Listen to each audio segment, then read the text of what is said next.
limiter aussi tous les aliments qui diminuent l'absorption des minéraux, des oligo-éléments, c'est-à-dire que ça a l'air de rien. Mais si jamais vous devez prendre du fer et qu'à côté, vous buvez beaucoup de thé, vous prenez du son d'avoine ou du son de blé, là, comme dans la galette du camp, parce qu'il faut maigrir, bon, il y a des personnes qui sont comme ça, ou bien vous mangez beaucoup d'aliments complets parce que c'est à la mode et que tout le monde dit que les aliments complets sont très très bien. Eh bien, parfois, si jamais le taux de fer n'est pas assez élevé dans l'organisme et que votre taux de fer de réserve, qu'il n'y a pas de stockage de fer dans les organes, on va dire, eh bien, prendre tous ces aliments complets, c'est la meilleure façon de jeter votre fer à la poubelle. Et d'ailleurs, c'est pour ça que si ici, il y a par exemple des mamans ou des papas qui sont végétariens et qui, sous prétexte de rendre leurs enfants végétariens, ne leur donnent que des aliments complets, eh bien, moi je dis, c'est même une forme de mauvais traitement à enfants, parce qu'en fait, vous les mettez dans des conditions où ils ne vont pas assimiler, ils n'ont rien demandé à personne, vous leur mettez du riz complet, des pâtes complètes, du blé complet, tout est complet, et ces enfants-là ne vont pas absorber le calcium, ne vont pas absorber le fer, enfin tous ces minéraux vont partir à la poubelle, et ce qui fait qu'en fait, eh bien, ça va entraîner un déficit en croissance. Effectivement, voilà. Du poids parce qu'ils ne mangent plus.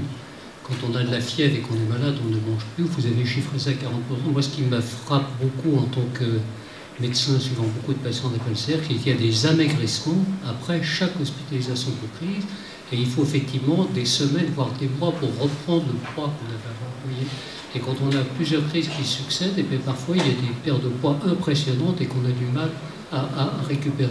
Ça, c'est la première chose. Donc l'amaigrissement accompagne toute hospitalisation. Et donc la conséquence, c'est que quand on rentre à la maison, quel que soit le système, pensez effectivement à faire en sorte de bien manger, voire manger plus pour récupérer les kilos qu'on a perdus pendant l'hospitalisation. Le deuxième point, c'est le pédiatre qui parle.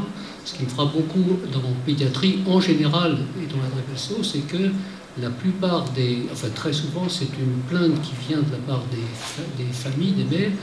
Docteur, mon enfant ne mange rien. Donc effectivement, on le pèse et on voit qu'il prend du poids et de la taille et que ce que l'on propose effectivement est toujours insuffisant. Ce que l'enfant prend par partir de ce qu'on propose est toujours estimé insuffisant.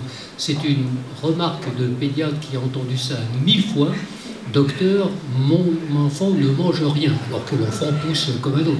C'est pour ça que quand vous dites cette femme, vous êtes demandé de poser la question, est-ce que c'est... Bon, oui. Je ne me moque de personne. Moi aussi, je suis père de famille et grand-père, et je trouve que mes enfants ne mangeaient rien et mes petits-enfants ne mangent pas. Donc c'est quelque chose, c'est une parenthèse, une boutade. En revanche, l'amaigrissement à l'occasion des hospitalisations, ça c'est constant et c'est terrible, effectivement. Il faut bien songer à faire reprendre des kilos quand on a été hospitalisé.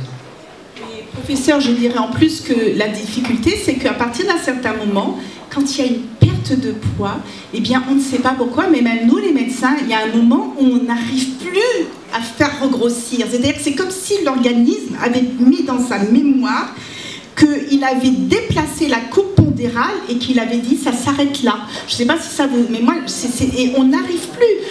Et puis il faut ne pas oublier aussi que je parlais de l'hypercatabolisme, de toute l'énergie que ça demande. C'est énorme cette intensité, cette demande de protéique pour pouvoir fabriquer des globules, elle est énorme. Donc ça veut dire que c'est ce que je disais, c'est que s'il y a une personne qui est drépanocytaire, qui pèse exactement le même poids ici que moi, elle brûle plus que moi. Voilà, parce qu'elle brûle, parce qu'en permanence, moi je suis en train de fabriquer des globules à un rythme normal, alors que ça, moi, là, à cette personne, fabrique des globules, est un peu en surexcitation. Et après la crise, elle est vraiment en hyper excitation pour essayer de compenser en fait ce qui s'est passé.